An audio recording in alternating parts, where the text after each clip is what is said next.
বাবরি মসজিদ কি কারণে ভেঙে দিছিল? ভারতবর্ষের মুসলমানের ইতিহাস ছিল। 500 বছর আগের কথা গানে গানে সবই বলিব।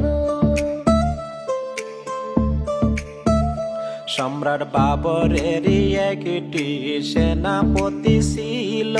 1528 সালে মসজিদ নির্মাণ করিল। বাবরি মসজিদ নামে এই মসজিদটির নাম দিল।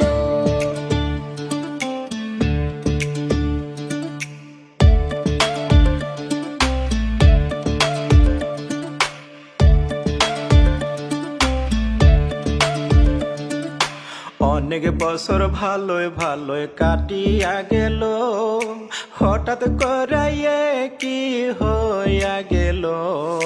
হিন্দু ভাইরা দাবি করে এখানে রাম মন্দির ছিল। হিন্দু মুসলিমের মাঝে একটা বিভ্রান্ত সৃষ্টি হইল। 6 ডিসেম্বর 1992 সাল ছিল।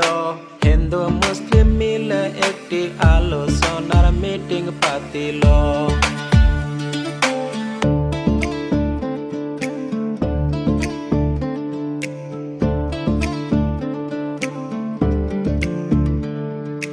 রাম মন্দির ভেঙে দিয়া মসজিদ বানাইছে, হে বলিয়া হিন্দু ভাইরা দাবি করতাছি।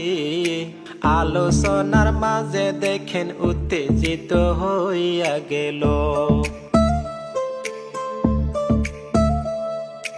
কয়েক ঘন্টার মাঝে মসজিদ ভেঙে চুরমার করিল। এইভাবেতে বাবরি মসজিদ শেষ হইয়া গেল। আন্দোলনে সেইখানেতে অনেক মানুষ মারাও গেল।